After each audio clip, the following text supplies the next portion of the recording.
Assalamualaikum warahmatullahi wabarakatuh. Hai semuanya, kembali lagi di channel YouTube aku, Fadilah Tulzahra.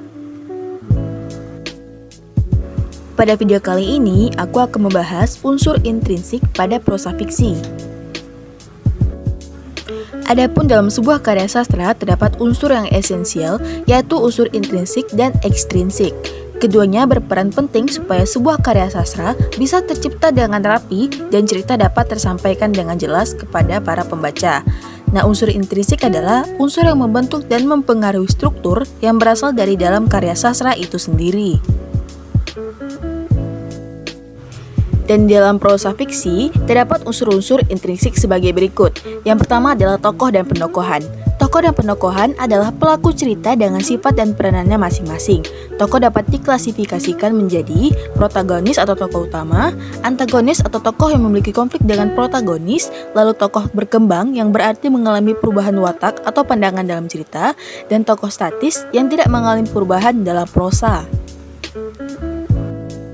Unsur intrinsik yang kedua adalah alur dan pengaluran atau plot.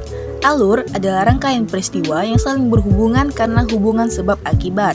Plot setidaknya akan terdiri dari A. Orientasi atau masa pengenalan tokoh dan dimulainya konflik, B. Komplikasi atau masa konflik mulai berkembang dan memuncak mencapai klimaks. Lalu yang C. Resolusi adalah masa penyelesaian konflik.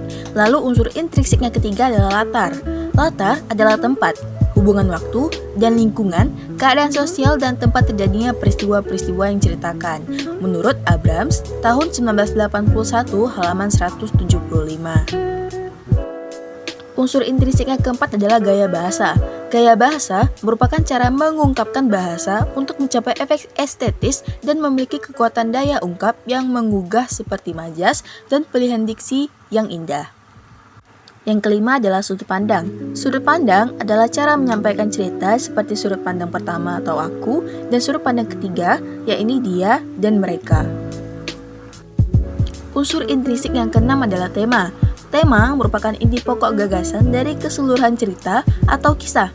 Misalnya, tema kasih sayang, kekuasaan, isu sosial, feminisme, dan sebagainya. Lalu yang ketujuh atau yang terakhir, yaitu amanat. Amanat berarti pesan kebaikan yang dapat ditarik dari cerita yang disampaikan. Amanat biasanya tidak disampaikan secara langsung, namun dikemas rapi dalam keseluruhan isi prosa. Baiklah, sekian video penjelasan mengenai materi unsur intrinsik pada prosa fiksi. Terima kasih karena sudah menonton.